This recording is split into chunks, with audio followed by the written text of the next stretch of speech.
¿Alguna vez has sentido el dolor penetrante de la traición?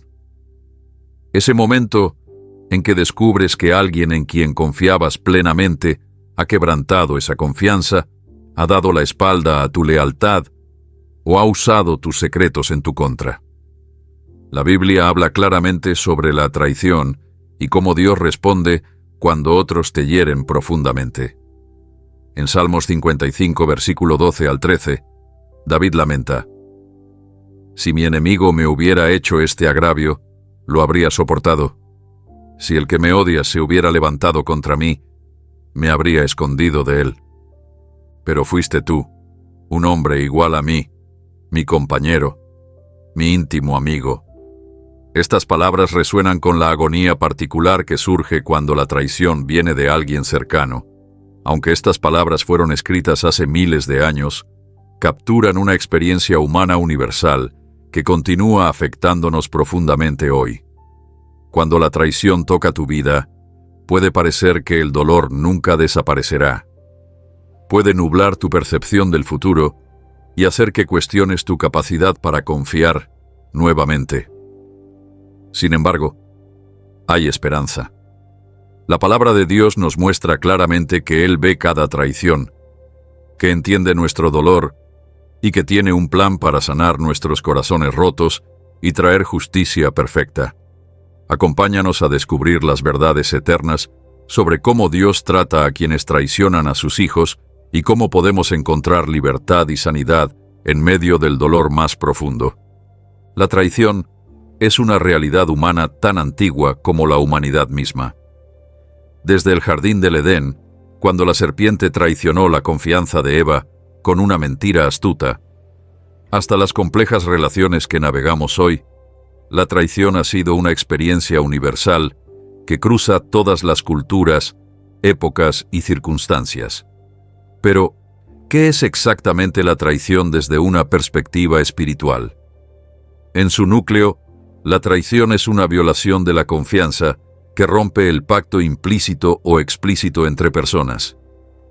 Es una ruptura de lealtad, una decepción que sucede precisamente porque primero existió un vínculo de confianza. La Biblia no esquiva esta realidad dolorosa. De hecho, está llena de historias de personas que experimentaron profundas traiciones. José traicionado por sus hermanos, David traicionado por su hijo Absalón, y el ejemplo supremo, Jesús traicionado por Judas, uno de sus discípulos más cercanos.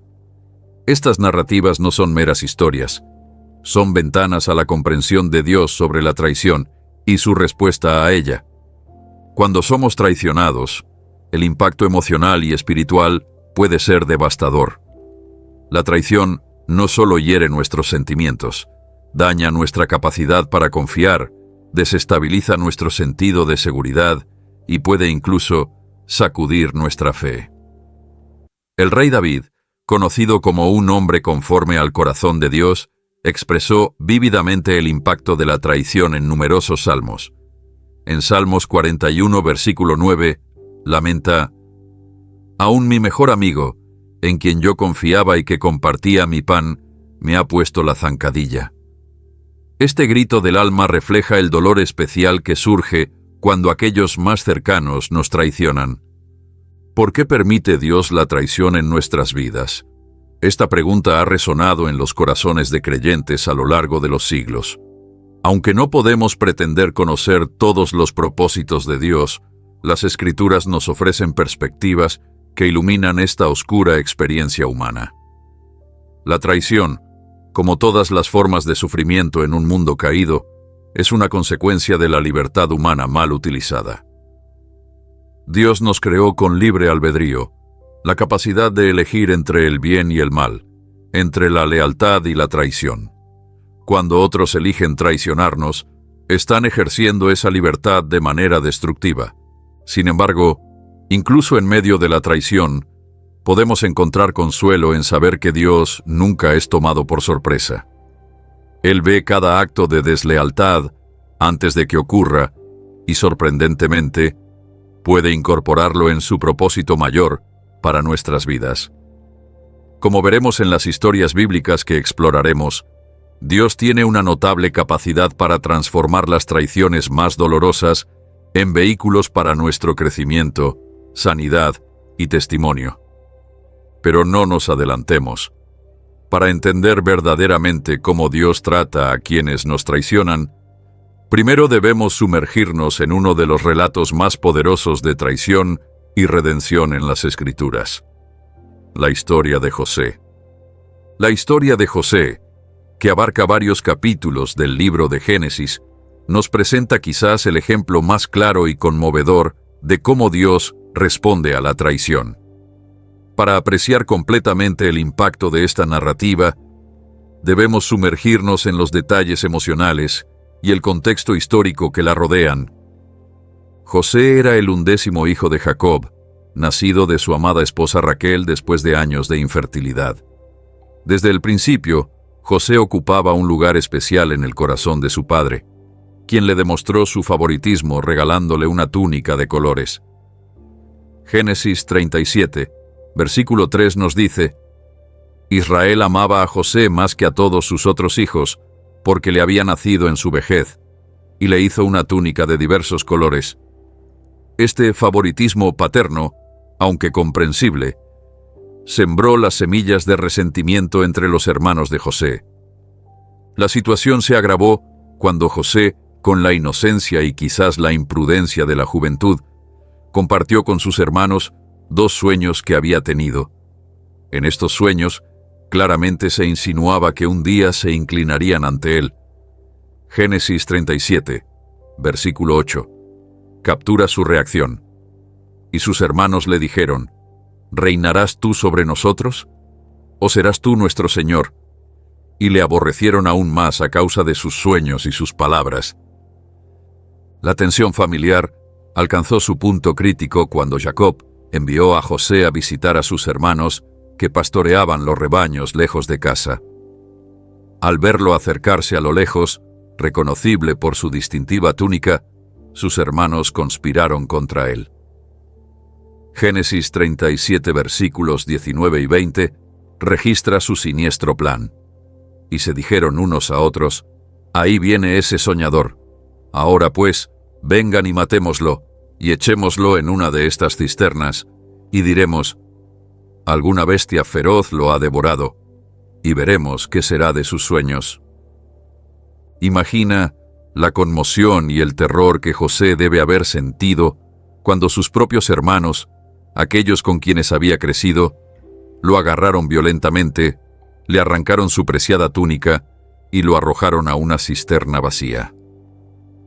En ese momento de oscuridad literal y figurativa, José experimentó una de las formas más dolorosas de traición: la traición familiar. Pero la traición se profundizó aún más. En lugar de dejarlo morir en la cisterna, sus hermanos decidieron venderlo como esclavo a una caravana de mercaderes ismaelitas que pasaba por allí, por 20 piezas de plata. Luego, para encubrir su crimen, empaparon la túnica de José en sangre de cabra y la llevaron a su padre, permitiendo que Jacob creyera que su amado hijo había sido devorado por una bestia salvaje. La profundidad de esta traición es difícil de comprender. José perdió todo en un instante: su familia, su libertad, su identidad, su futuro prometedor. Fue arrancado de su hogar y vendido como propiedad en una tierra extranjera, todo a manos de quienes deberían haberlo protegido y amado. Si alguien tenía razones para albergar amargura y buscar venganza, era José. La narrativa bíblica no nos proporciona un registro de las reacciones emocionales inmediatas de José. No escuchamos sus gritos desde la cisterna, ni sus lágrimas mientras era llevado encadenado a Egipto. Esta omisión es significativa porque nos permite enfocar nuestra atención en lo que sí sabemos: cómo José respondió a la traición con el tiempo y cómo Dios obró a través de estas circunstancias aparentemente trágicas. Lo que sabemos es que José mantuvo su integridad en Egipto. Vendido como esclavo a Potifar, un oficial de Faraón, José trabajó con tal diligencia y excelencia que pronto fue puesto a cargo de toda la casa. Génesis 39, versículo 3 y 4 nos dice: Y vio su amo que el Señor estaba con él, y que el Señor hacía prosperar en su mano todo lo que él hacía. Así halló José gracia ante sus ojos, y le servía. Y él le hizo mayordomo de su casa, y entregó en su poder todo lo que tenía. Incluso cuando enfrentó una segunda traición a manos de la esposa de Potifar, quien lo acusó falsamente de intento de agresión después de que él rechazara sus insinuaciones inmorales, José mantuvo su integridad. Aunque esta injusticia lo llevó a la prisión, José continuó honorando a Dios con su actitud y acciones. La historia de José nos revela varios principios espirituales clave sobre cómo Dios trata con la traición. Primero, Dios no impide la traición. Aunque pudo haber intervenido para evitar que los hermanos de José lo vendieran, Dios permitió que estos eventos ocurrieran. Esto nos recuerda que vivimos en un mundo caído, donde las personas ejercen su libre albedrío, a veces de maneras que nos lastiman profundamente. Segundo, Dios permanece presente en medio de la traición. Repetidamente, el texto bíblico enfatiza que el Señor estaba con José, en la casa de Potifar, en la prisión y eventualmente en el palacio de Faraón. La traición puede hacernos sentir abandonados, pero la verdad espiritual es que Dios nunca nos abandona en nuestro sufrimiento. Tercero, Dios tiene el poder de redireccionar la traición para su propósito. Lo que los hermanos de José pretendieron para mal, Dios lo utilizó para un bien mayor. Esta verdad es la piedra angular para entender la respuesta de Dios a la traición. Y finalmente, Dios puede darnos la capacidad de perdonar incluso las traiciones más graves. Como veremos más adelante en la historia, José eventualmente perdonó a sus hermanos, demostrando una transformación espiritual extraordinaria que solo Dios puede realizar en un corazón humano. Esta narrativa nos prepara para comprender uno de los atributos fundamentales de Dios cuando se enfrenta a la traición: su perfecta justicia. Cuando hablamos de cómo Dios trata a aquellos que traicionan a sus hijos, debemos comenzar con una verdad fundamental: Dios ve toda traición. En Hebreos 4, versículo 13, la Escritura nos recuerda: y no hay cosa creada que no sea manifiesta en su presencia.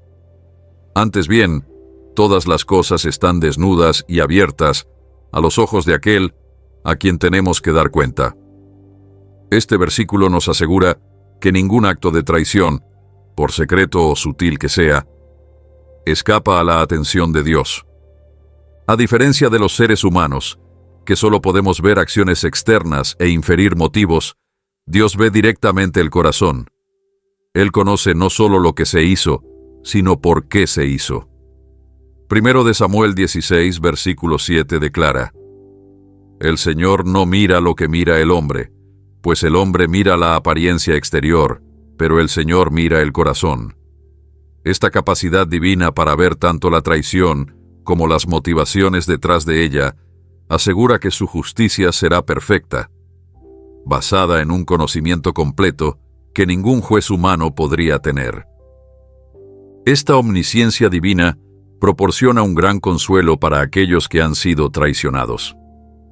Cuando experimentamos traición, especialmente cuando viene de alguien cercano, a menudo surge un sentimiento de invalidación. Dudamos de nuestra percepción, nos preguntamos si exageramos, e incluso podemos sentirnos culpables por estar heridos. El conocimiento de que Dios ve la verdad completa de la situación valida nuestra experiencia y nos asegura que no estamos solos en nuestro dolor. En el contexto de la traición, uno de los principios espirituales más importantes que Dios ha establecido es el de siembra y cosecha. Gálatas 6, versículos 7 y 8 lo expresan claramente: no os engañéis. Dios no puede ser burlado, pues todo lo que el hombre sembrare, eso también segará.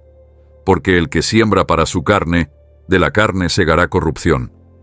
Mas el que siembra para el Espíritu, del Espíritu segará vida eterna. Este principio nos asegura que las acciones tienen consecuencias y que aquellos que siembran traición eventualmente cosecharán los frutos de esa siembra. Este principio no se trata de venganza, sino de un orden moral establecido por Dios en el universo. Así como las leyes físicas como la gravedad operan con consistencia, también lo hacen las leyes espirituales como la de siembra y cosecha. La justicia de Dios no es arbitraria ni caprichosa. Es el funcionamiento natural de los principios que Él ha establecido. La Biblia está llena de ejemplos de cómo la justicia divina se manifiesta en casos de traición. Consideremos algunos ejemplos. Cuando Absalón traicionó a su padre, el rey David, usurpando su trono y buscando su muerte, enfrentó consecuencias trágicas.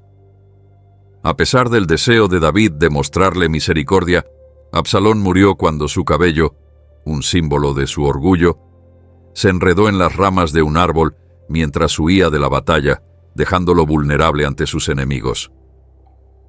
Cuando Judas traicionó a Jesús por 30 piezas de plata, experimentó tal remordimiento que devolvió el dinero y luego tomó su propia vida, incapaz de vivir con la culpa de su traición.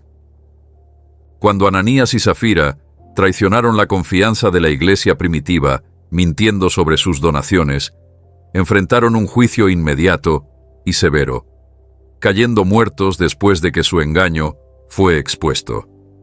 Estos ejemplos pueden parecer severos para nuestra sensibilidad moderna, pero ilustran una verdad importante. Dios toma la traición en serio, especialmente cuando afecta a su pueblo y su obra.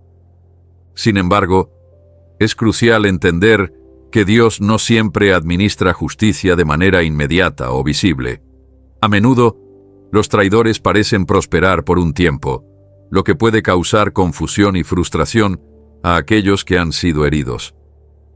El salmista expresó esta frustración en Salmos 73, versículos 3 y 4. Porque tuve envidia de los arrogantes, viendo la prosperidad de los impíos. Porque no tienen congojas por su muerte, sino que su vigor está entero. Esta aparente injusticia nos lleva a una verdad importante. La justicia de Dios opera en su tiempo perfecto, no en el nuestro. Como declara Pedro en 2 de Pedro 3, versículo 9. El Señor no retarda su promesa, según algunos la tienen por tardanza, sino que es paciente para con nosotros, no queriendo que ninguno perezca, sino que todos procedan al arrepentimiento. El aparente retraso en la justicia a menudo refleja la paciencia de Dios, dando tiempo para el arrepentimiento y la restauración. Mientras tanto, Dios nos da una instrucción clara sobre cómo responder a la traición. No debemos tomar la justicia en nuestras propias manos. Romanos 12, versículo 19, nos advierte: No os venguéis vosotros mismos, amados míos, sino dejad lugar a la ira de Dios. Porque escrito está: Mía es la venganza, yo pagaré, dice el Señor. Esta prohibición contra la venganza personal no es una restricción arbitraria, es una protección misericordiosa. Cuando intentamos administrar justicia por nuestra cuenta, invariablemente lo hacemos desde una posición de información incompleta, emociones heridas y comprensión limitada. Nuestra versión de la justicia rara vez es verdaderamente justa. Más a menudo, es una forma de desquite que perpetúa ciclos de daño. Además, al buscar venganza, nos exponemos al riesgo de ser consumidos por la amargura, permitiendo que la traición continúe dañándonos mucho después del evento inicial. En contraste, cuando entregamos la justicia a Dios, reconocemos varias verdades importantes. Que Él ve la situación completamente, que Él ama tanto a la víctima como al perpetrador, que Él tiene el poder de traer verdadera restauración, y que su tiempo es perfecto. Es importante notar que entregar la justicia a Dios no significa ignorar o minimizar la traición, no significa que debamos permanecer en situaciones abusivas o negarnos a establecer límites saludables. De hecho, A veces la justicia de Dios opera a través de consecuencias naturales, sistemas legales y procesos eclesiásticos diseñados para proteger a los vulnerables y mantener el orden. La historia de José ilustra bellamente cómo funciona la justicia divina. Cuando José finalmente se encontró cara a cara con los hermanos que lo habían traicionado, estaba en una posición de poder absoluto sobre ellos. Como gobernador de Egipto, segundo solo al faraón, José tenía la autoridad para castigarlos severamente por sus crímenes pasados. Sin embargo, eligió un camino diferente. Después de probar el carácter de sus hermanos para ver si habían cambiado, José se reveló a ellos en una de las escenas más conmovedoras de la Escritura. En lugar de buscar venganza, les aseguró: «Ahora pues, no os entristezcáis, ni os pese de haberme vendido acá, porque para preservación de vida me envió Dios delante de vosotros». Génesis 45, versículo 5. Esta respuesta extraordinaria no niega la gravedad de la traición. José no pretende que lo que hicieron estuvo bien o que no lo lastimó. Más bien, reconoce que aunque ellos pretendieron hacerle daño, Dios usó esa misma traición para un propósito mayor: salvar vidas durante una hambruna devastadora. La actitud de José refleja una comprensión profunda de cómo Dios administra justicia, no solo para castigar el mal, sino para restaurar lo que se ha roto y redimir lo que parecía irremediablemente perdido. Esta comprensión nos lleva a la paradoja sorprendente en el corazón de la justicia divina: la misericordia. Cuando consideramos cómo Dios responde a la traición, nos encontramos con una paradoja fascinante. Su justicia perfecta existe en armonía con su misericordia ilimitada.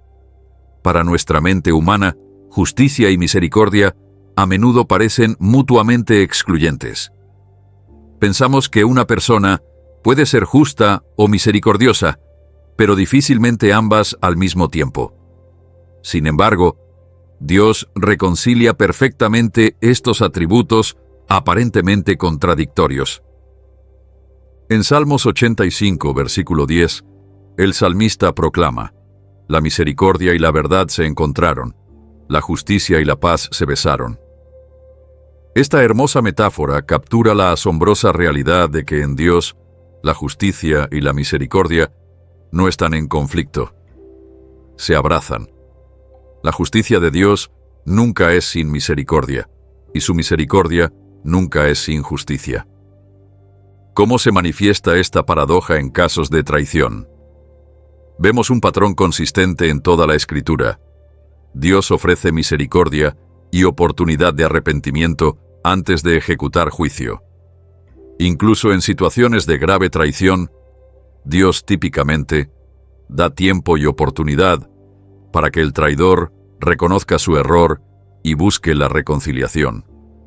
Esto nos lleva a una discrepancia importante que a menudo experimentamos: el desajuste entre el tiempo de Dios y nuestras expectativas. Cuando somos traicionados, naturalmente deseamos justicia inmediata. Queremos que el traidor sea expuesto rápidamente, que reconozca el daño causado y que enfrente consecuencias apropiadas. Cuando esto no ocurre en nuestro cronograma preferido, podemos caer en la desesperación o el cinismo. Sin embargo, la Biblia nos recuerda repetidamente que el tiempo de Dios es diferente del nuestro. Como declara el Salmo 90, versículo 4, «Porque 1000 años delante de tus ojos son como el día de ayer que pasó, y como una de las vigilias de la noche». Lo que nos parece un retraso interminable en la justicia es apenas un momento en la eternidad de Dios. Esta diferencia de perspectiva temporal tiene un propósito. Segunda de Pedro 3, versículo 9, nos recuerda: «El Señor no retarda su promesa, según algunos la tienen por tardanza, sino que es paciente para con nosotros, no queriendo que ninguno perezca, sino que todos procedan al arrepentimiento». El aparente retraso en la justicia a menudo refleja la paciencia de Dios, dando tiempo para el arrepentimiento genuino y la posibilidad de restauración. La vida del rey David proporciona un estudio de caso fascinante sobre cómo Dios responde a la traición a lo largo del tiempo. David experimentó traición desde múltiples frentes: del rey Saúl, a quien había servido fielmente, de su consejero Aitofel, y quizás más dolorosamente, de su propio hijo Absalón. La respuesta de Jesús a esta traición es reveladora. En el momento del arresto, Jesús se dirige a Judas diciendo: «Amigo, ¿a qué vienes?». Mateo 26, versículo 50. La palabra amigo aquí es significativa. Incluso en el acto de traición, Jesús extiende dignidad y oportunidad de arrepentimiento. Más asombroso aún es que en la cruz, horas después de la traición, Jesús ora: «Padre, perdónalos porque no saben lo que hacen». Lucas 23, versículo 34. Aunque esta oración se refiere principalmente a los soldados que lo crucificaron, refleja su actitud general hacia todos los involucrados en su sufrimiento, incluyendo a Judas. Esta respuesta de Cristo a la traición nos proporciona el ejemplo supremo de cómo Dios responde cuando sus hijos son traicionados. Su respuesta no minimiza la gravedad del acto. De hecho, Jesús mismo había dicho: «Mejor le fuera a ese hombre no haber nacido». Marcos 14, versículo 21. Sin embargo, su respuesta muestra que incluso la traición más severa es una oportunidad para demostrar amor redentor. La historia de Judas también nos enseña algo profundo sobre las consecuencias de la traición. Mateo 27, versículos 3 al 5, registra lo que sucedió después. Entonces Judas, el que le había entregado, viendo que era condenado, devolvió arrepentido las 30 piezas de plata a los principales sacerdotes y a los ancianos, diciendo: «Yo he pecado entregando sangre inocente». Y arrojando las piezas de plata en el templo, salió y fue y se ahorcó. Este trágico desenlace ilustra una verdad dolorosa. La traición a menudo hiere más profundamente al traidor que al traicionado. Judas no pudo vivir con lo que había hecho. El remordimiento, distinto del verdadero arrepentimiento que busca restauración, lo consumió hasta el punto de quitarse la vida. ¿Qué podemos aprender de la traición de Cristo que se aplique a nuestras propias experiencias? Primero, la traición no es aleatoria ni sorprende a Dios. Así como la traición de Judas fue prevista y profetizada, Dios conoce las traiciones que enfrentaremos en la vida. En Salmos 139, versículos 1 al 4, David reconoce: «Oh Señor, tú me has examinado y conocido, has escudriñado mi andar y mi reposo, y todos mis caminos te son conocidos, pues aún no está la palabra en mi lengua, y he aquí, oh Señor, tú la sabes toda». Este conocimiento divino no previene la traición, pero nos asegura que nunca enfrentamos sus efectos solos o fuera del conocimiento y cuidado de Dios. Segundo, Dios puede usar incluso la peor traición para cumplir sus propósitos. La traición de Judas, aunque dolorosa e injusta, fue el catalizador para los eventos que llevaron a la crucifixión y, en última instancia, a la resurrección, el acto redentor más grande de la historia. De manera similar, Dios puede tomar las traiciones que experimentamos y transformarlas en vehículos para nuestro crecimiento, testimonio y eventual triunfo espiritual. Tercero, nuestra respuesta a la traición puede ser nuestra herramienta de testimonio más poderosa. La manera en que Jesús respondió a la traición, con dignidad, amor y misericordia, revela más claramente su carácter divino que casi cualquier otra acción. Cuando nosotros respondemos a la traición con gracia y perdón, reflejamos su imagen de manera poderosa e innegable. En Romanos 8, versículos 31 al 37, Pablo nos recuerda que nada, ni siquiera la traición más dolorosa, puede separarnos del amor de Dios. ¿Qué pues diremos a esto? Si Dios es por nosotros, ¿quién contra nosotros? el que no escatimó ni a su propio Hijo, sino que lo entregó por todos nosotros, ¿cómo no nos dará también con Él todas las cosas? ¿Quién nos separará del amor de Cristo? ¿Tribulación o angustia, o persecución, o hambre, o desnudez, o peligro, o espada? Antes, en todas estas cosas, somos más que vencedores por medio de aquel que nos amó. Esta promesa no significa que la traición no duela o que sus efectos no sean reales. Significa que incluso en nuestro dolor más profundo, podemos encontrar consuelo en la certeza de que el amor de Dios permanece constante y su propósito final prevalecerá. La historia de Cristo, traicionado, nos conecta con nuestras propias experiencias de una manera profundamente personal. Cuando somos traicionados, no estamos experimentando algo que nuestro Salvador no haya experimentado. Hebreos 4, versículo 15, nos recuerda: porque no tenemos un sumo sacerdote que no pueda compadecerse de nuestras debilidades, sino uno que fue tentado en todo, según nuestra semejanza, pero sin pecado. Este conocimiento proporciona un consuelo casi indescriptible. El Dios que adoramos no es distante de nuestro dolor. Lo ha experimentado personalmente. Y más que eso, nos ha mostrado cómo atravesarlo con dignidad, propósito y esperanza. La traición de Cristo también transformó el significado mismo de la traición. Lo que Judas pretendió para mal, Dios lo utilizó para el acto más grande de redención en la historia. La cruz, el resultado directo de la traición, se convirtió en el símbolo supremo del amor sacrificial y la victoria sobre el mal. De esta manera, Dios no solo responde a la traición, la reimagina completamente, transformándola de un fin trágico en un nuevo comienzo. Este poder transformador está disponible para nosotros cuando enfrentamos traición. No tenemos que quedar definidos por las acciones de aquellos que nos han traicionado. En lugar de eso, podemos permitir que Dios redefina nuestra experiencia, convirtiéndola en un testimonio de su gracia y una demostración de su poder redentor. Cristo traicionado nos muestra que el poder transformador de Dios es más grande que el poder destructivo de la traición. Como declara 2 de Corintios 4 versículos 8 al 10. Estamos atribulados en todo, mas no angustiados, en apuros, mas no desesperados, perseguidos, mas no desamparados, derribados, pero no destruidos, llevando en el cuerpo siempre por todas partes la muerte de Jesús, para que también la vida de Jesús se manifieste en nuestros cuerpos.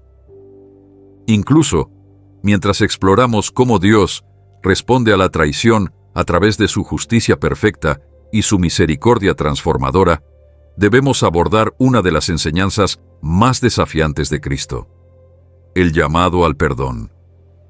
En Mateo 6 versículos 14 y 15, Jesús declara: porque si perdonáis a los hombres sus ofensas, os perdonará también a vosotros vuestro Padre Celestial. Mas si no perdonáis a los hombres sus ofensas, tampoco vuestro Padre os perdonará vuestras ofensas. Estas palabras pueden parecer duras, especialmente para aquellos que han experimentado traiciones profundas y dolorosas. Sin embargo, reflejan una verdad fundamental sobre la economía espiritual de Dios.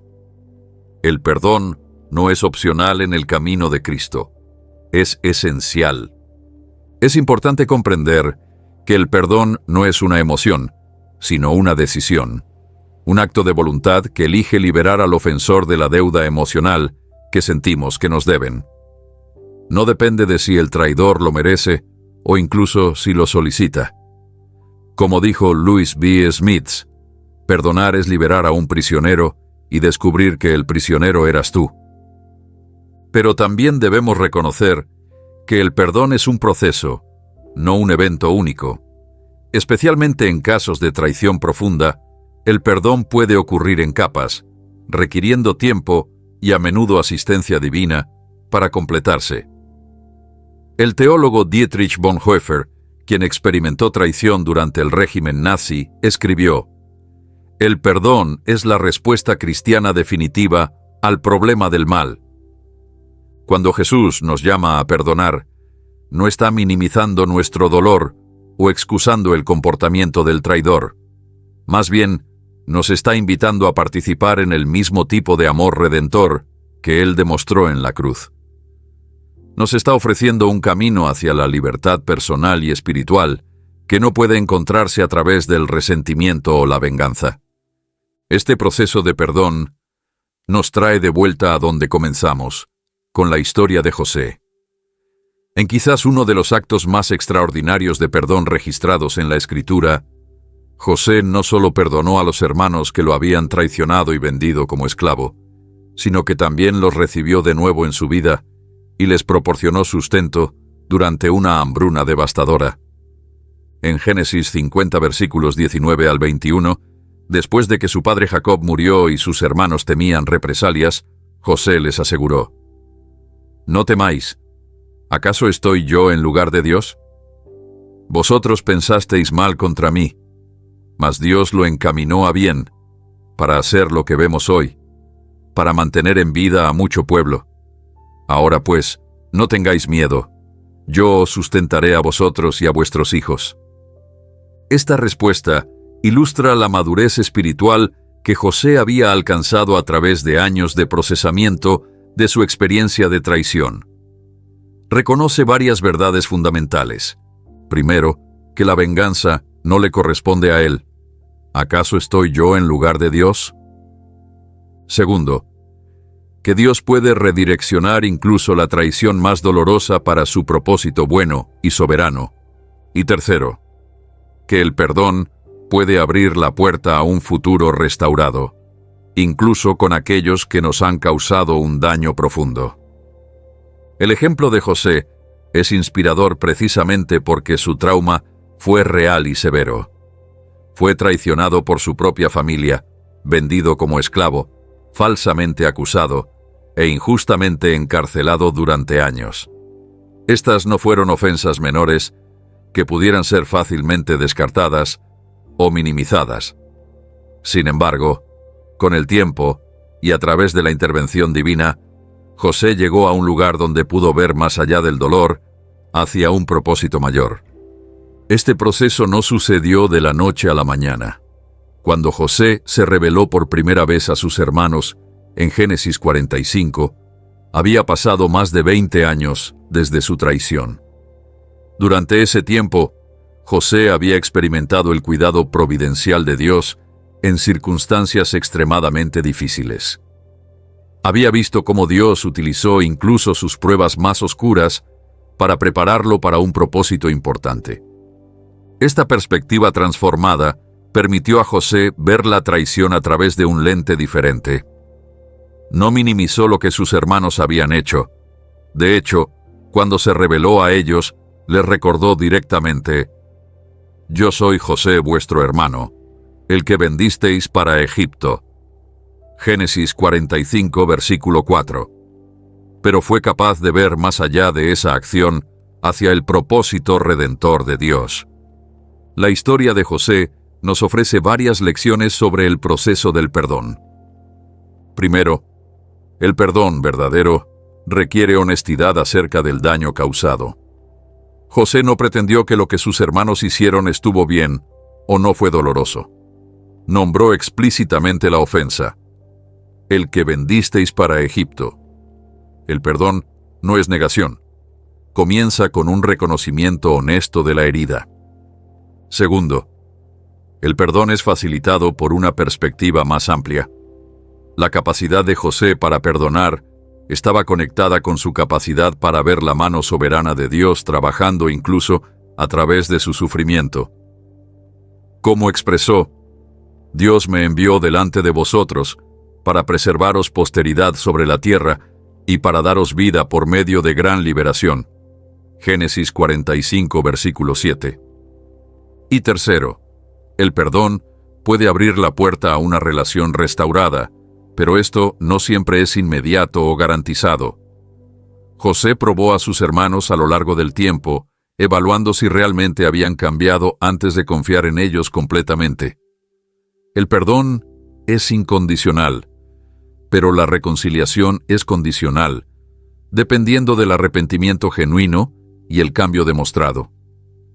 Al reflexionar sobre estas historias, la de José, David, Jesús y otros que enfrentaron traición, emerge un patrón claro. Dios no promete impedir que experimentemos traición en esta vida caída, pero promete estar con nosotros a través de ella, administrar justicia perfecta en su tiempo y capacitarnos para responder de maneras que reflejen su carácter. La traición, aunque intensamente dolorosa, nunca es la palabra final en nuestra historia cuando la confiamos a Dios. Lo que los traidores pretenden para mal, Dios puede reorientarlo para bien. Lo que parece una derrota aplastante puede convertirse con el tiempo en un testimonio poderoso del poder redentor y restaurador de Dios. Esta verdad no minimiza nuestro dolor ni excusa las acciones de quienes nos han herido, pero nos ofrece un camino hacia adelante, un camino marcado no por amargura perpetua, sino por sanidad progresiva, no por venganza, sino por victoria en Cristo. Como Pablo escribió en Romanos 12, versículos 21, «No seas vencido de lo malo, sino vence con el bien el mal». Esta es la invitación extendida a todos los que han experimentado la traición.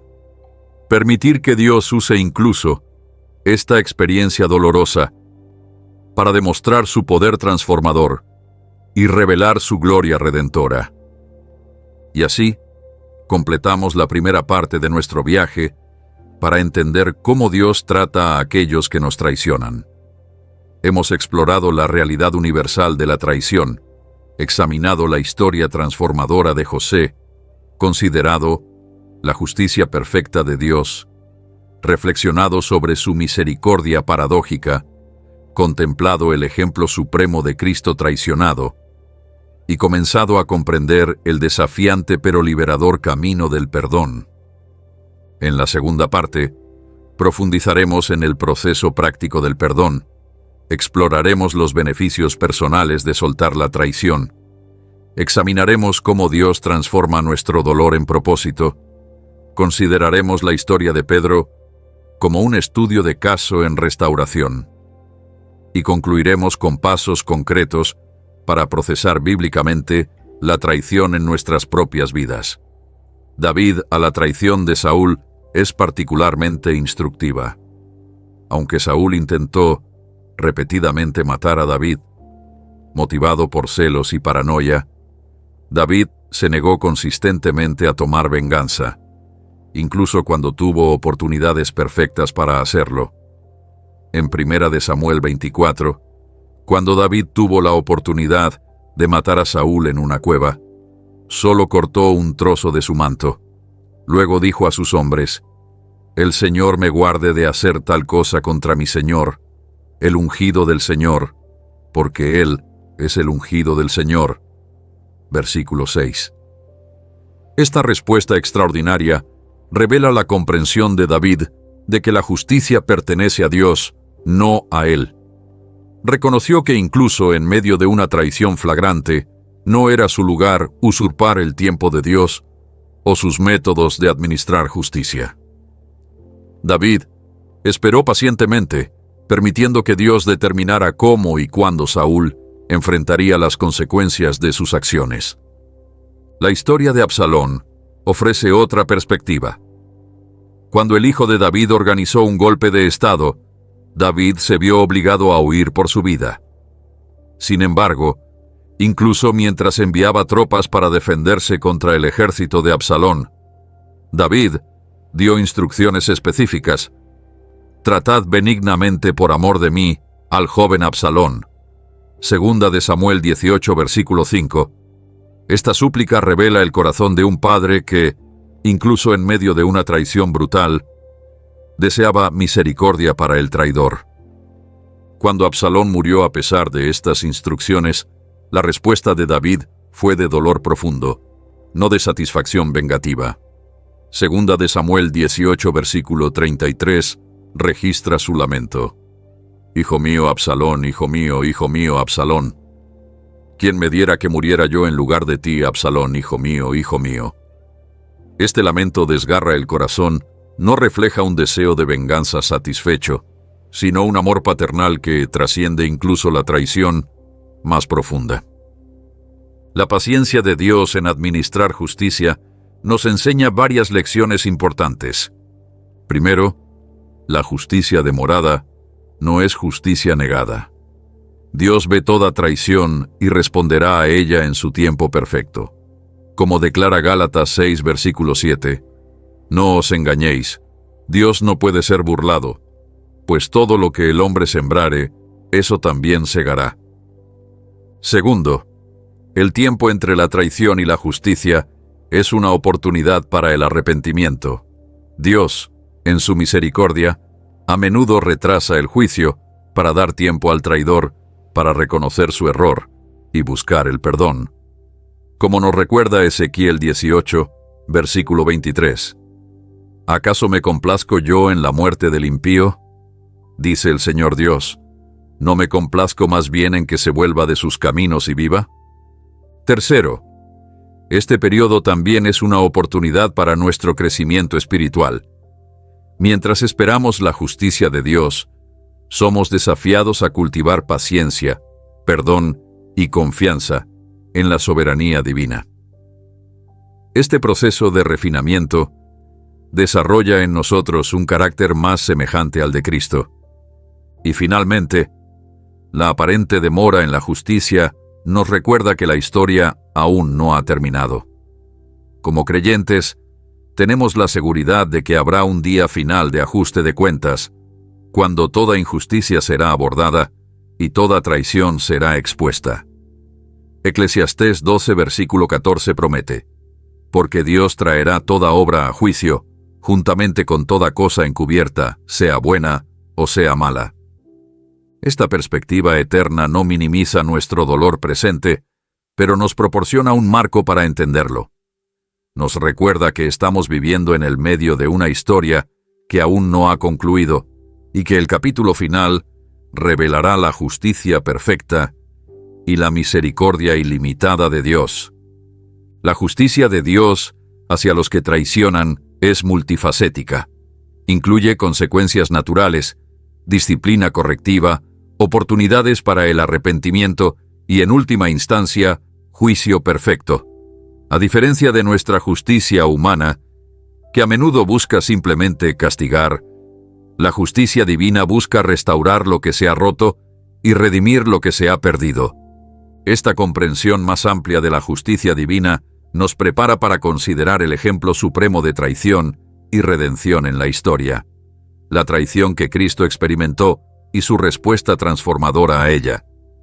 Hasta ahora, hemos explorado cómo Dios ve y responde a la traición a través de su justicia perfecta y su misericordia incomparable. Hemos visto cómo estas verdades se manifiestan en las historias de José y David.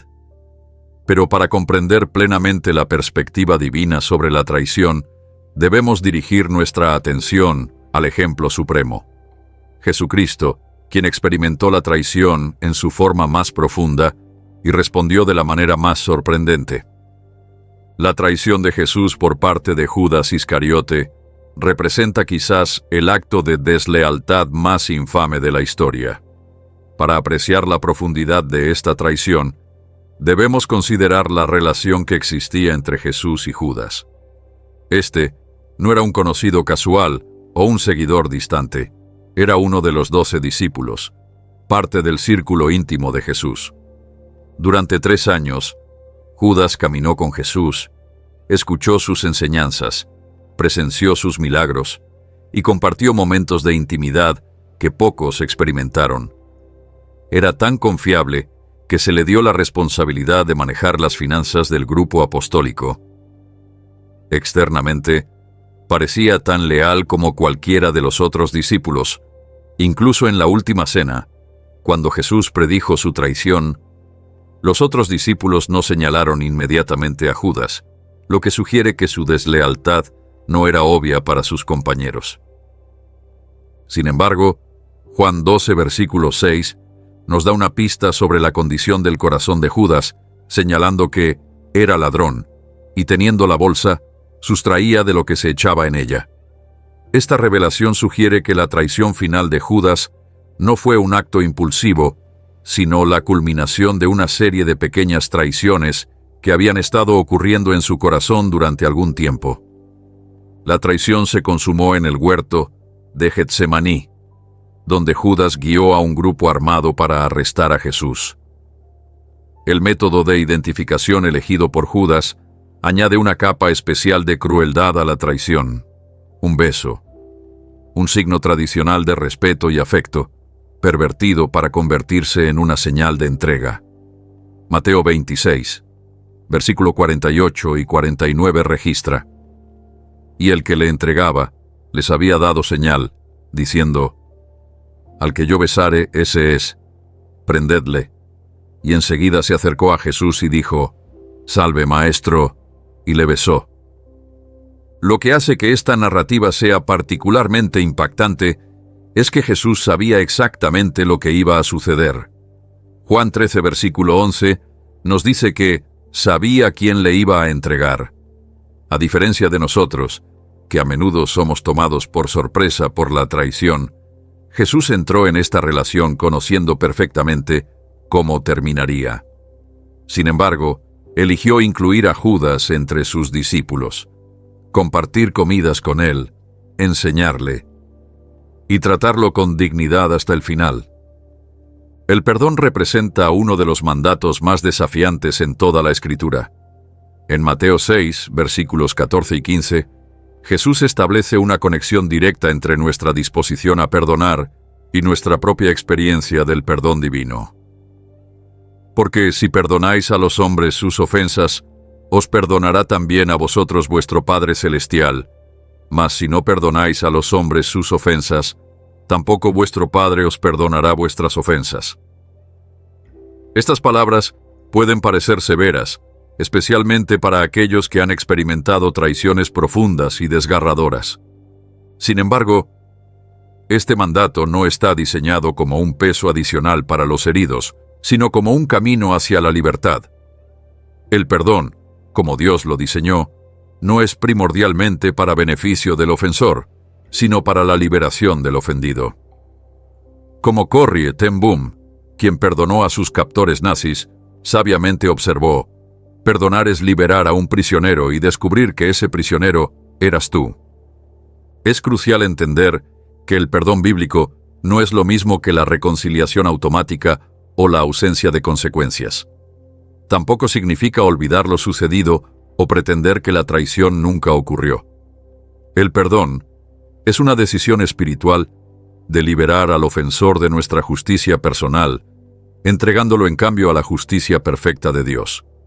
Louis B. Smeds, quien escribió extensamente sobre el perdón, lo describe como una cirugía del corazón, sugiriendo que es un proceso profundo y a veces doloroso, pero necesario para la sanidad. El proceso del perdón generalmente incluye varias etapas que podemos observar tanto en ejemplos bíblicos como en experiencias contemporáneas. La primera etapa del perdón es el reconocimiento honesto del daño causado.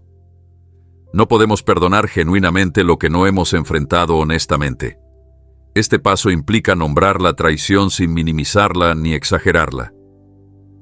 En la historia de José, vemos este reconocimiento cuando él claramente identifica lo que sus hermanos hicieron. Yo soy José vuestro hermano, el que vendisteis para Egipto. Génesis 45, versículo 4. José no pretendió que la traición no ocurrió o que no fue dolorosa, la nombró directamente. De manera similar, David expresó abiertamente su dolor cuando fue traicionado.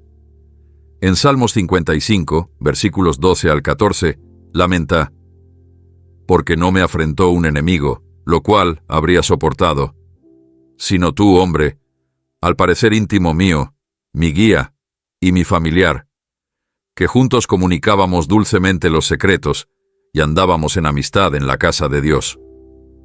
Este reconocimiento honesto del dolor no es contrario al perdón. Es un paso necesario hacia él. La segunda etapa del perdón implica renunciar al derecho a la venganza. Romanos 12, versículo 19, nos instruye: No os venguéis vosotros mismos, amados míos, sino dejad lugar a la ira de Dios, porque escrito está: Mía es la venganza, yo pagaré, dice el Señor. Este paso implica una entrega consciente del ofensor y la ofensa a Dios, reconociendo que Él administrará justicia perfecta en su tiempo perfecto. Esta renuncia no es pasiva o resignada, es un acto poderoso de fe que declara: Dios, confío en que tu justicia es más perfecta que cualquier venganza que yo pudiera ejecutar. Libero a esta persona a tu juicio soberano. Billy Graham frecuentemente aconsejaba a personas heridas que expresaran esta decisión en oración específica, entregando conscientemente la situación a Dios. La tercera etapa del perdón implica comenzar a ver más allá de la ofensa hacia un propósito mayor.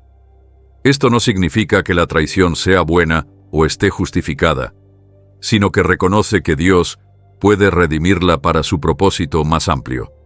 José ejemplificó esto cuando dijo a sus hermanos: Vosotros pensasteis mal contra mí, mas Dios lo encaminó a bien, para hacer lo que vemos hoy, para mantener en vida a mucho pueblo. Génesis 50, versículo 20. Esta perspectiva transformada permite que el perdón pase de ser una obligación difícil a una expresión de confianza en la soberanía de Dios. Comenzamos a ver que, aunque la traición no fue parte del plan de Dios, Él puede incorporarla en su propósito redentor para nuestras vidas. La cuarta etapa del perdón incluye la disposición a extender misericordia hacia el ofensor, así como Dios ha extendido misericordia hacia nosotros. En la parábola del siervo despiadado, Mateo 18, versículos 21 a 35, Jesús ilustra poderosamente cómo nuestra disposición a perdonar a otros debe fluir de nuestra experiencia de ser perdonados por Dios. Esta disposición no depende de si el ofensor merece perdón. Por definición, el perdón es inmerecido. Tampoco requiere que el ofensor solicite perdón para que nosotros lo ofrezcamos, como Jesús demostró en la cruz cuando oró: Padre, perdónalos porque no saben lo que hacen. Lucas 23, versículo 34. El perdón puede ser extendido incluso hacia aquellos que no han reconocido su error. Es importante distinguir entre perdón y reconciliación. El perdón es una decisión unilateral que podemos hacer independientemente de las acciones del ofensor. La reconciliación, por otro lado, es un proceso bilateral que requiere arrepentimiento genuino por parte del ofensor y disposición a confiar nuevamente por parte del ofendido. En 2 de Corintios 2, versículos 7 y 8, Pablo escribe sobre alguien que había lastimado a la comunidad, pero se había arrepentido. De manera que, al contrario, vosotros más bien debéis perdonarle y consolarle, para que no sea consumido por demasiada tristeza. Por lo cual os ruego que confirméis el amor para con él. Este pasaje ilustra que cuando hay arrepentimiento genuino, la restauración de la relación se vuelve posible. Sin embargo, no todas las relaciones pueden o deben ser restauradas, especialmente cuando hay patrones de abuso o cuando el ofensor muestra poco arrepentimiento genuino. El perdón no requiere que nos coloquemos en situaciones de daño continuo. Como Billy Graham a menudo enfatizaba, podemos perdonar a alguien sin confiar en ellos nuevamente hasta que demuestren ser dignos de confianza. La quinta y final etapa del perdón involucra experimentar la libertad emocional y espiritual que viene cuando el perdón se completa. En esta etapa, la traición ya no domina nuestros pensamientos o emociones. No significa que hayamos olvidado lo sucedido, sino que ya no tiene poder sobre nosotros. Como Pablo escribe en Filipenses 3, versículo 13, nos encontramos olvidando ciertamente lo que queda atrás y extendiéndome a lo que está delante. Este proceso de perdón rara vez es lineal y puede requerir tiempo, particularmente cuando la traición ha sido profunda. No debemos sentirnos condenados si descubrimos que necesitamos trabajar repetidamente a través de estas etapas. El perdón es tanto un evento, una decisión específica que tomamos, como un proceso continuo de liberar al ofensor cada vez que el dolor resurge. Como Jesús indicó cuando dijo a Pedro que debía perdonar 70 veces 7, Mateo 18, versículo 22, el perdón puede requerir una decisión renovada muchas veces.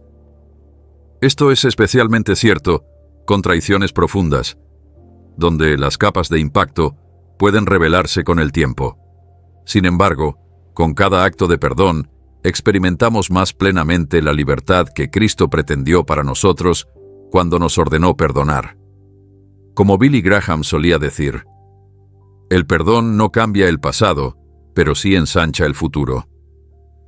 Una vez que entendemos el proceso del perdón, es importante considerar los profundos beneficios personales que vienen cuando elegimos soltar la traición y abrazar el perdón. Estos beneficios no son simplemente emocionales o psicológicos. Aunque ciertamente incluyen estas dimensiones, son fundamentalmente espirituales, afectando nuestra relación con Dios, con otros y con nosotros mismos. El primer y quizás más significativo beneficio del perdón es la libertad emocional y espiritual.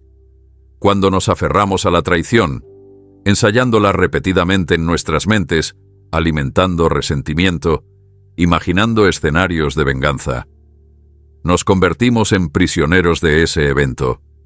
La traición pasada continúa controlando nuestro presente y nublando nuestro futuro. Billy Graham a menudo compartía la historia de una mujer que vino a él después de un servicio, consumida por la amargura hacia su ex-esposo, que la había abandonado por otra mujer. «Él me destruyó la vida», dijo ella, «y nunca lo perdonaré». Graham gentilmente respondió, «Entonces él todavía tiene control sobre tu vida. Al negarte a perdonarlo, le estás permitiendo continuar lastimándote cada día. El perdón no es para su beneficio, es para el tuyo». Esta sabiduría refleja una verdad profunda. La negativa a perdonar mantiene la herida abierta. Como alguien que recoge repetidamente una costra, impidiendo que la herida cicatrice, la negativa a perdonar evita que experimentemos sanidad completa. En contraste, cuando elegimos perdonar, comenzamos un viaje hacia la libertad donde ya no estamos encadenados al traidor o al acto de traición. El segundo beneficio significativo del perdón es la restauración de nuestra propia relación con Dios. Jesús estableció una conexión directa entre nuestra disposición a perdonar y nuestra experiencia del perdón divino en la oración que enseñó a sus discípulos. Y perdónanos nuestras deudas, como también nosotros perdonamos a nuestros deudores. Mateo 6, versículo 12. Cuando nos negamos a perdonar, creamos una barrera en nuestra comunión con Dios. No es que Dios retire su amor de nosotros, sino que nuestra propia resistencia a extender gracia hacia otros inhibe nuestra capacidad para recibir plenamente su gracia hacia nosotros. Como señaló Billy Graham, cuando apretamos el puño en ira hacia otro, no podemos simultáneamente abrir nuestra mano para recibir de Dios. La parábola del siervo despiadado en Mateo 18 ilustra dramáticamente este principio. Un siervo que había sido perdonado de una deuda enorme se negó a perdonar una deuda mucho menor que otro le debía.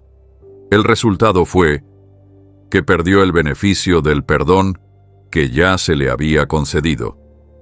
Este poderoso ejemplo nos recuerda que mantener un corazón no perdonador mientras buscamos el perdón de Dios es fundamentalmente contradictorio. El tercer beneficio del perdón es la liberación de la toxicidad de la amargura. Hebreos 12, versículo 15 advierte: «Mirad bien, no sea que alguno deje de alcanzar la gracia de Dios, que brotando alguna raíz de amargura os estorbe, y por ella muchos sean contaminados. La amargura nunca permanece contenida. Como una raíz venenosa, crece y se extiende, contaminando eventualmente cada área de nuestra vida. Contamina nuestras otras relaciones, distorsiona nuestra percepción, daña nuestra salud física y emocional, y oscurece nuestra visión espiritual. Billy Graham observó: la amargura hacia otros es como beber veneno y esperar que la otra persona muera. Investigaciones médicas modernas confirman la sabiduría bíblica sobre los efectos de la amargura no resuelta. Estudios han vinculado el resentimiento crónico con un sistema inmunológico comprometido, presión arterial elevada, mayor vulnerabilidad a la adicción y diversos trastornos relacionados con el estrés. El perdón, por otro lado, se ha asociado con mejoras mensurables en la salud física y emocional. El cuarto beneficio del perdón es la restauración de nuestra capacidad para confiar apropiadamente. Quizás, paradójicamente, negarnos a procesar y perdonar una traición pasada a menudo nos hace más vulnerables a futuras traiciones. Cuando permanecemos emocionalmente atrapados en la traición pasada, tendemos a caer en uno de dos extremos: confianza indiscriminada, negando el dolor pasado, o desconfianza crónica, generalizando una experiencia a todas las relaciones. El perdón genuino nos permite procesar la traición de manera realista, aprender de ella sin quedar definidos por ella. Nos capacita para establecer límites saludables mientras permanecemos abiertos a relaciones auténticas. Como Billy Graham sabiamente aconsejó, el perdón no significa confiar ciegamente en alguien que ha demostrado ser indigno de confianza. Significa liberar el control que tienen sobre ti mientras ejerces sabiduría sobre el futuro. El quinto beneficio del perdón es la habilidad para recuperar nuestro propósito y llamado. La traición, no procesada, tiene un poder único para desviarnos de nuestro camino divino. Puede consumir nuestra energía, distorsionar nuestras prioridades y robarnos la pasión por nuestro llamado. Cuando estamos obsesionados con el pasado, no podemos abrazar plenamente el futuro que Dios tiene para nosotros. El perdón nos restaura a nuestro propósito al liberar la energía espiritual y emocional que ha estado atada al evento de traición. Como José, que pasó de ser un esclavo traicionado a un líder que salvó naciones, podemos descubrir que nuestro ministerio más poderoso a menudo emerge del mismo lugar de nuestra herida más profunda, pero solo cuando esa herida ha sido sanada a través del perdón. El testimonio personal de Billy Graham sobre el poder del perdón es particularmente convincente. A lo largo de su ministerio, enfrentó traiciones de varios tipos: colaboradores cercanos que lo abandonaron, críticos que distorsionaron sus palabras, confianzas que fueron quebrantadas. Sin embargo, consistentemente eligió el camino del perdón, negándose a permitir que estas experiencias lo amargaran o lo desviaran de su llamado. En una ocasión, un antiguo asociado publicó un libro que contenía afirmaciones engañosas sobre el ministerio de Graham. Cuando se le preguntó sobre esto en una entrevista, Graham respondió: «He elegido no leer el libro. He perdonado al autor y he orado por él. La vida es demasiado corta y el llamado demasiado urgente para distraerme con tales asuntos». Esta respuesta ejemplifica la libertad que viene cuando elegimos perdonar en lugar de permitir que la traición nos defina. A medida que experimentamos estos beneficios del perdón, comenzamos a descubrir otra verdad asombrosa. Dios no solo nos ayuda a superar la traición, realmente transforma nuestro dolor en propósito. Lo que el enemigo pretendió para nuestra destrucción, Dios lo rediseña para nuestro desarrollo y su gloria. Esta transformación del dolor en propósito es uno de los aspectos más asombrosos y esperanzadores de la respuesta de Dios a la traición. Dios no desperdicia nuestro sufrimiento. Él lo redime, convirtiéndolo en una plataforma para su poder transformador y gracia sustentadora. El ejemplo de José sigue siendo uno de los más poderosos en este sentido. Cuando finalmente se reunió con sus hermanos, dijo: «Vosotros pensasteis mal contra mí, mas Dios lo encaminó a bien, para hacer lo que vemos hoy, para mantener en vida a mucho pueblo». Génesis 50, versículo 20. Esta declaración revela la asombrosa capacidad de Dios para tomar incluso las traiciones más dolorosas y redirigirlas hacia sus propósitos redentores. Es importante notar que José no dijo: «Lo que ustedes hicieron no fue tan malo después de todo», o «ahora entiendo que lo que hicieron fue realmente bueno». Él no minimizó la traición ni exculpó a sus hermanos. Más bien, reconoció que a pesar de sus intenciones malvadas, Dios tenía un propósito más amplio que podía incorporar incluso esta traición dolorosa. Esta verdad se refleja en Romanos 8, versículo 28. Y sabemos que a los que aman a Dios, todas las cosas les ayudan a bien, esto es, a los que conforme a su propósito son llamados.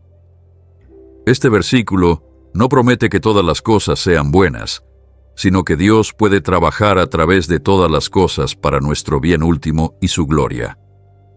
La traición no es buena, pero Dios es lo suficientemente poderoso y sabio como para redirigirla hacia propósitos buenos. ¿Cómo transforma Dios específicamente el dolor de la traición en propósito?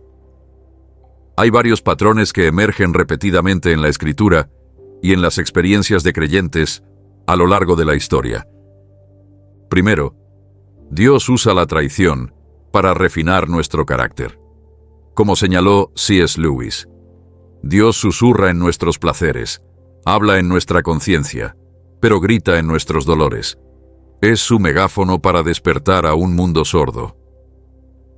La traición, más que casi cualquier otra experiencia, tiene el poder de exponer áreas de nuestro carácter que necesitan refinamiento. Nuestra tendencia a confiar en los seres humanos más que en Dios, nuestro orgullo, nuestro deseo de control. Pedro es un ejemplo claro de cómo Dios usa experiencias humillantes para transformar el carácter. Después de su triple negación de Cristo, una forma de traición a su relación con Jesús, Pedro fue restaurado y transformado. Su impulsividad y confianza en sí mismo fueron refinadas en una fuerza templada y una humildad auténtica. La transformación fue tan completa que este mismo hombre que una vez negó a Cristo por miedo, luego se mantuvo firme ante las amenazas y eventualmente dio su vida por el Evangelio. Segundo, Dios frecuentemente usa la traición para redirigir nuestro camino. José nunca habría llegado a Egipto, donde eventualmente salvaría a naciones enteras de la hambruna, si sus hermanos no lo hubieran vendido como esclavo. Lo que parecía una desviación desastrosa de su destino resultó ser el camino de Dios para llevarlo precisamente donde necesitaba estar. El ministerio de Billy Graham proporciona un ejemplo moderno de este principio. Al comienzo de su ministerio, Graham experimentó una traición significativa de un colaborador cercano que malversó fondos. Esta experiencia dolorosa llevó a Graham a establecer lo que se conocería como el Pacto de Modesto, un conjunto de compromisos que él y su equipo hicieron respecto a la integridad financiera, honestidad y pureza moral.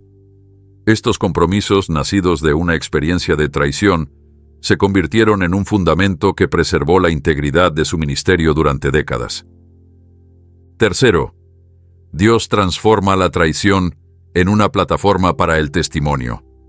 Nuestras respuestas a la traición, especialmente cuando elegimos perdonar en lugar de buscar venganza, proporcionan un testimonio poderoso al mundo.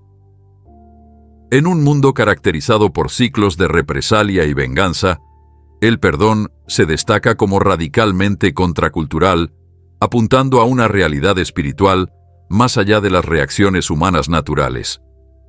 Corrie ten Boom, quien sobrevivió a los campos de concentración nazis donde su hermana murió, proporcionó uno de los testimonios más poderosos del siglo XX, cuando perdonó públicamente a uno de sus antiguos guardias. Este acto de perdón, que ella reconoció que solo fue posible por la gracia de Dios, obrando a través de ella, ha inspirado a millones y ha dado credibilidad a su testimonio sobre el poder transformador de Cristo. Cuarto, Dios usa nuestras experiencias de traición y recuperación para equiparnos para ministrar a otros. Segunda de Corintios 1, versículos 3 y 4 nos recuerda: Bendito sea el Dios y Padre de nuestro Señor Jesucristo, Padre de misericordias y Dios de toda consolación, el cual nos consuela en todas nuestras tribulaciones, para que podamos también nosotros consolar a los que están en cualquier tribulación, por medio de la consolación con que nosotros somos consolados por Dios. Este principio, que podríamos llamar consuelo multiplicador, significa que nuestras experiencias más dolorosas, cuando son sanadas por Dios, se convierten en fuentes de sanidad para otros. Aquellos que han experimentado la traición y han encontrado el camino hacia el perdón y la sanidad, tienen una credibilidad única y una comprensión empática que les permite guiar a otros a través de experiencias similares. Billy Graham observó: algunas de las personas más efectivas en el ministerio de consejería son aquellas que han experimentado profundas heridas y han encontrado la sanidad de Dios. Sus cicatrices, más que sus credenciales académicas, son lo que establece su credibilidad con aquellos que sufren. Finalmente, Dios usa la traición para profundizar nuestra dependencia de Él. Cuando aquellos en quienes confiamos nos fallan, especialmente cuando nos fallan de manera devastadora, somos forzados a reevaluar dónde hemos puesto nuestra confianza. La traición humana, aunque dolorosa, puede ser el catalizador que nos mueve desde una fe superficial, basada en circunstancias favorables, hacia una fe profunda, arraigada en el carácter inmutable de Dios. David expresó este principio en Salmo 146, versículos 3 al 5. No confiéis en los príncipes, ni en hijo de hombre, porque no hay en él salvación. Bienaventurado aquel cuyo ayudador es el Dios de Jacob, cuya esperanza está en el Señor su Dios. Esta advertencia contra depositar confianza última en seres humanos no es un llamado al cinismo, sino una invitación a una confianza más profunda en el único que nunca nos traicionará. Esta transformación del dolor en propósito no ocurre automáticamente. Requiere nuestra cooperación con Dios a través de decisiones específicas. La decisión de entregarle nuestra experiencia de traición, la decisión de perdonar, la decisión de permanecer abiertos a su trabajo redentor en medio de nuestro dolor. Como Billy Graham frecuentemente señalaba, Dios puede usar nuestras heridas más profundas para su propósito más grande, pero debemos entregarle las heridas antes de que pueda transformarlas. A medida que cooperamos con Dios en este proceso, gradualmente experimentamos la verdad de Isaías 61, versículo 3. A ordenar que a los afligidos de Sión se les dé gloria en lugar de ceniza, óleo de gozo en lugar de luto, manto de alegría en lugar del espíritu angustiado. Esta transformación de cenizas en belleza no niega la realidad del fuego que produjo las cenizas. Más bien, testifica del poder redentor de un Dios que puede crear belleza, incluso, de las cenizas de la traición.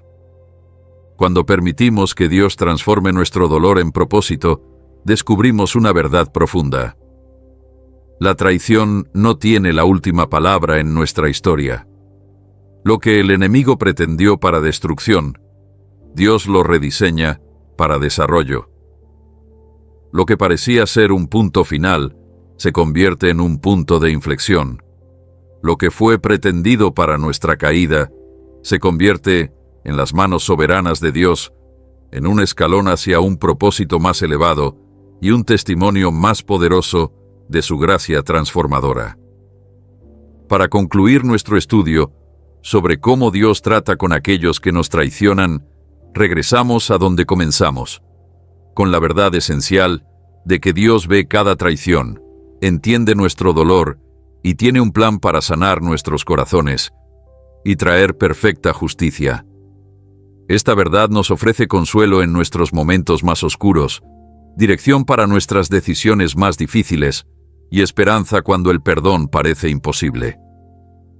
La trayectoria que hemos trazado, desde la realidad universal de la traición hasta la transformación divina de nuestro dolor en propósito, nos asegura que aunque la traición es una parte inevitable de la vida en un mundo caído, nunca tendrá la última palabra para aquellos que confían en Dios.